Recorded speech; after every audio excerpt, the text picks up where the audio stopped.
Hello, everyone. I hope everyone is doing well. As we get ready for Shabbos, we always note and remember that today is the 147th day of the war in Gaza. 147 days that the hostages who remain in Gaza have been there, and we daven for them. Hashem should provide them strength. Hashem should help us save them as quickly as possible. Hashem should make successful and protect the soldiers of Israel, their families, and the entire Jewish people. This week's Erev Shabbos Videos of our Torah is sponsored by Naomi Kinjo in honor of the IDF and their families. And thank you, Naomi, for that meaningful sponsorship. And of course, we are davening for all of them. This year, the theme in our Erev Shabbos Videos of our Torahs have been different aspects, themes, qualities, lessons of Bein Adam L'Chavero, how to properly act between a person and his or her fellow, themes of chesed, of kindness, of caring, of giving to others. And in this week's parsha, we have the Yud Gimel Midos Harachmim, Hashem's 13 attributes of mercy. In the aftermath of the Egel Hazav, the sin of the golden calf, Moshe Rabbeinu, pleased with Hashem to not destroy the people that Hashem had threatened to do, and not only to not destroy them, but to forgive them and to restore the relationship. And Hashem, at least partially, agrees to it. And Moshe asks Hashem in that context to reveal himself to him. And Hashem places Moshe, he tells him to stand on the mountain in the crevice of a rock, and he will pass by him, and he will share with him his essence. Vayered Hashem be'anan, Hashem descends in a cloud. Vayavor Hashem al panav, and Hashem passes by Moshe's face. Vayikran, he calls out, Hashem, Hashem, O Hashem, the Lord, Kel Rachum v'Chanun, the merciful God, the one who is compassionate, who is gracious, Erech Apayim, who is slow to anger, Rav Chesed, of mighty kindness, v'emes, and truthful, Noser Chesed alafim, he preserves kindness for generations, thousands of generations, Nosei avom v'feshet v'chata'ah, and forgives all kinds of sins, v'nakeh, and wipes a person clean. These are the 13 attributes, and the Gemara refers to these as the Yud Gimel Midos Harachmim. But the truth is, the Gemara itself does not list what exactly are the 13, and there are different opinions how to get to the magic number 13. And in particular, there are at least 3 opinions of how to count those first 2 names of Hashem, Hashem, Hashem.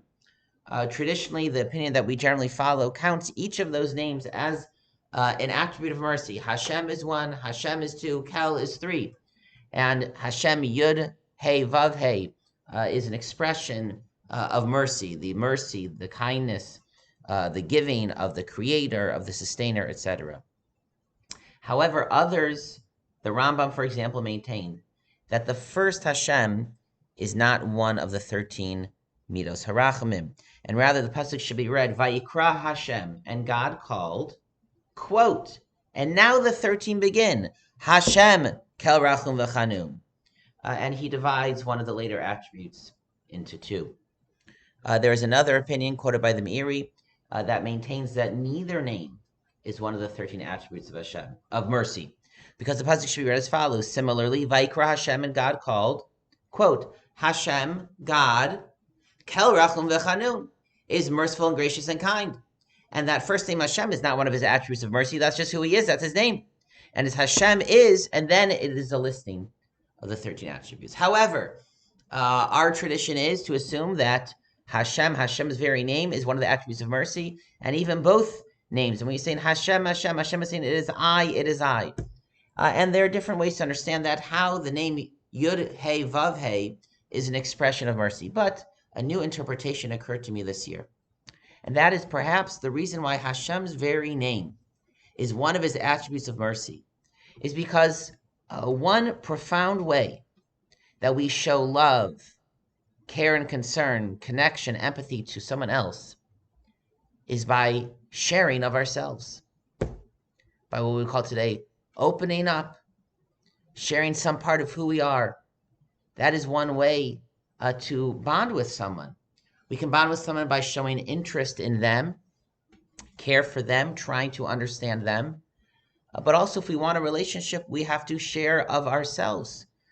What's important to us, what scares us, what are we most embarrassed about, what is most important to us, what we enjoy, whatever. Something that is somewhat private. If we are totally closed then people cannot connect to us. We cannot have a true relationship of love. And obviously, with those whom we are closer, we open up more and we share more.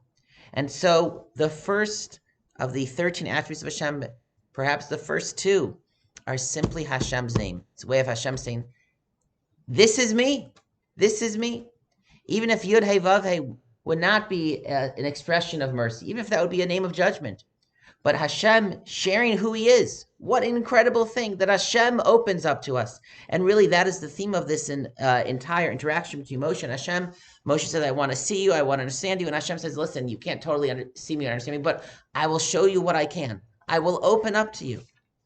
And it's something for us to consider if we are trying to break the ice or strengthen a relationship or restore a relationship. We have to be thinking about the other person, how to understand them, how to give to them. But sometimes we should also think about how we can open up more and how we can share more of ourselves, not from a place of selfishness, but just the opposite, to create connection, to create bonds of love. And sometimes that's what we need, to honestly and openly share of ourselves with others. And that too is walking in the ways of Hashem. Hashem taught here that sometimes the greatest act of kindness and mercy is to say, I'm not walking away from you. I'm not closing myself off from you like Hashem threatened. But Hashem said, you know what? I'm still here. And this is me. And sometimes sharing ourselves, sharing who we are, is an act of giving, is an act of sharing, is an act of love. And it's something to think about in our lives, in all of our different relationships, how we can use that attribute of Hashem as an expression of Rachmim and Chesed, how to strengthen relationships, to become closer to others and allow others to become closer to ourselves. That should strengthen us, our relationships, our families, our communities, and the entire Jewish people. Everyone should have a wonderful Shabbos, good Shabbos, and Shabbat Shalom.